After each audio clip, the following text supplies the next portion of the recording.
નમસ્કાર મિત્રો, હું છું વિનોદ અને સ્વાગત છે તમારું મારી આ યુટ્યુબ ચેનલ ઉપર। તો મિત્રો, આજે તમે રસ્તા જે જોઈ રહ્યા છો એ જઈ રહ્યા છે પીપળી ધામ સવા ભગતની જગ્યાએ મિત્રો।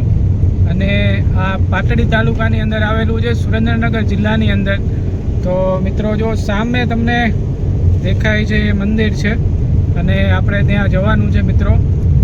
તો જો આ રસ્તાથી આપણે ત્યાં જઈ શકીએ છીએ અને આ રસ્તાથી તમે આવી શકો છો ત્યાં જવા માટે। તો બન્યા રહેજો મિત્રો મારી સાથે। આપણે તમને આખું રામદેવ પીર મહારાજનું મંદિર તમને બતાવવાનો છું અને દર્શન પણ કરાવવાનો છું। તો છેલ્લે સુધી બન્યા રહેજો વિડીયોની અંદર, મજા આવશે મિત્રો।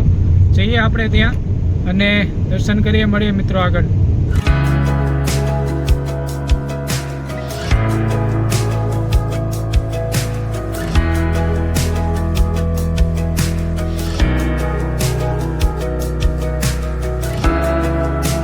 તો જો મિત્રો, આવી કંઈક જગ્યા આપણને જોવા મળે છે, શ્રી રામદેવ પીર મંદિર સવા ભગતની જગ્યા એવું લખેલું છે મિત્રો। અને સંવંત 2041 ભાદરવા સુદ 5મે અને તારીખ 19/9/1985 ને ગુરુવાર એ પણ અહીંયા જોવા મળે છે। આવો કંઈક આનો ગેટ છે મિત્રો।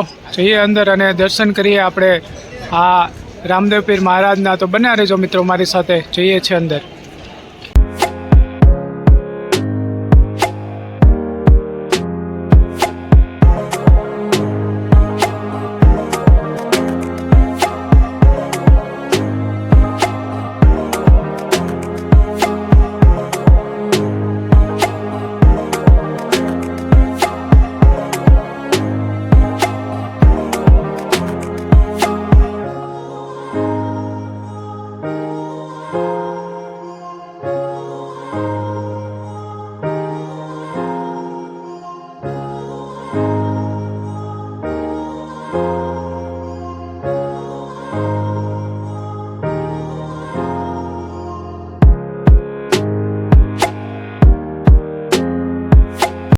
તો જો મિત્રો, અહીંયા આપણને બાવા બાળીનાથ બાપાનો ધૂણો પણ અહીંયા તમને જોવા મળશે।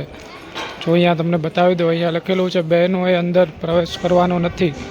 તો જો મિત્રો, આવો કંઈક ધૂણો જે છે અહીંયા રખાવીને બેઠા છે આ બાળીનાથ બાવા જે છે એમનો ધૂણો અહીંયા એ છે મિત્રો। અહીંયા જોઈ શકો છો આપ। તો આ રીતનું આખું આ સંત નિવાસ પણ છે ને આ બાજુ એ આખું મંદિર આપણને જોવા મળે છે। જો લીલુડી ધજા એ ફરકી રહી છે મિત્રો એ રામદેવ પીર મહારાજની। ખૂબ જ સરસ મજાનું આ મંદિર આપણને જોવા મળે છે પીપળીનું મિત્રો। આપ અવશ્ય અહીંયા આવી શકો છો। ખૂબ જ અલૌકિક એવું ધામ આપણને જોવા મળે છે મિત્રો। તો ચોક્કસથી અહીંયા આવજો આપ અને ભગવાનના દર્શન આપ કરી શકો છો રામદેવ પીર મહારાજના મિત્રો। તમને અહીંયા આવું પણ કંઈક એ જોવા મળશે મિત્રો। હજી પણ તમને આગળ એ દર્શન કરાવી દો મિત્રો।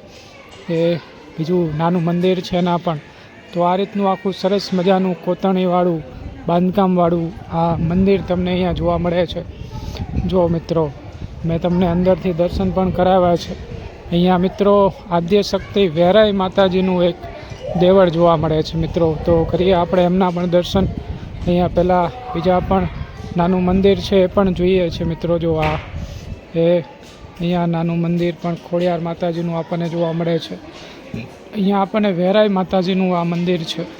નમન કરીએ મિત્રો આપણે આ વેરાઈ માતાજીને અને દર્શન કરીએ છીએ। આપણા તમામ જે સબસ્ક્રાઈબર મિત્રો છે એમની મનોકામના પૂર્ણ કરે એવી આપણે આ વેરાઈ માતાજીને પ્રાર્થના કરીએ અને રામદેવ પીર મહારાજજીને આપણે પ્રાર્થના કરીએ। તો મિત્રો, આવું પણ તમને બીજું નાનું મંદિર આ બાજુ જોવા મળશે ને આ બાજુ વિશાળ એવું મંદિર તમને આ રામદેવ પીર મહારાજનું જોવા મળશે। જો એ લીલુડો છે, ઘોડલો ને હાથમાં છે તીર, જો એવા એ અહીંયા રામદેવ પીર મહારાજ આપણને જોવા મળે છે।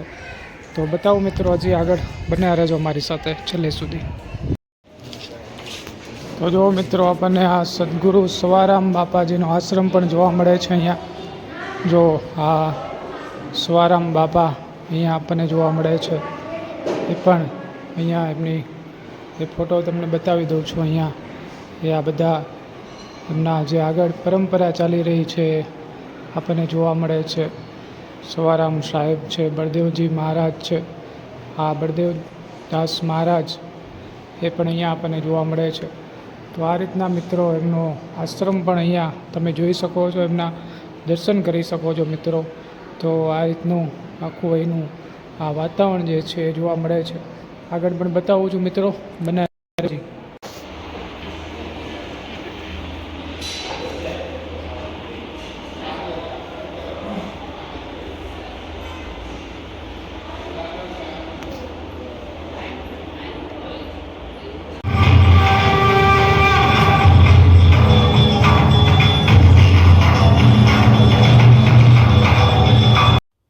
મિત્રો તમે આ પીપળી ધામેથી થોડાક 5 કિલોમીટર જેવું આગળ ચાલશો એટલે તમને આ રામદેવ પીર બાપાનો વિસામો જોવા મળશે. જો ત્યાં ગેટ ઉપર પણ લખેલું છે મિત્રો. તો અહીંયા પણ તમે શાંતિથી આરામ કરી શકો છો, એટલા માટે અહીંયા વિસામો બનાવેલો છે. ત્યાં રામદેવ પીર મહારાજનું મંદિર પણ છે મિત્રો. તો તમે રામદેવ પીર ભગવાનના ત્યાં દર્શન પણ કરી શકો છો. અને બીજી તમને માહિતી આપી દઉં કે તમારે જો પીપળી ધામ આવવું હોય તો મિત્રો સુરેન્દ્રનગરથી 52 કિલોમીટર થાય છે, અમદાવાદથી 120 કિલોમીટર થાય છે અને રાજકોટથી 160 કિલોમીટર થાય છે. તો જો મિત્રો અહીંયા તમને આ રીતના રામદેવ પીર મહારાજની મૂર્તિ ત્યાં પણ તમને જોવા મળશે. તો અહીંયા પણ તમે એમના દર્શન કરી શકો છો અને ત્યાંથી તમે આગળ એ પાટડી બાજુ વધી શકો છો મિત્રો. તમને માહિતી આપી દઉં કે આ પીપળી ધામને તાલુકો દસાડા લાગે છે અને જિલ્લો સુરેન્દ્રનગર છે. તો આ રીતનું આખું ત્યાંનું મંદિર આપણને જોવા મળે છે. તો ફરી એક વખત મિત્રો, વિડીયો જો આપને ગમ્યો હોય તો વિડીયોને લાઇક આપી દેજો. ચેનલ ઉપર ન હોય તો ચેનલ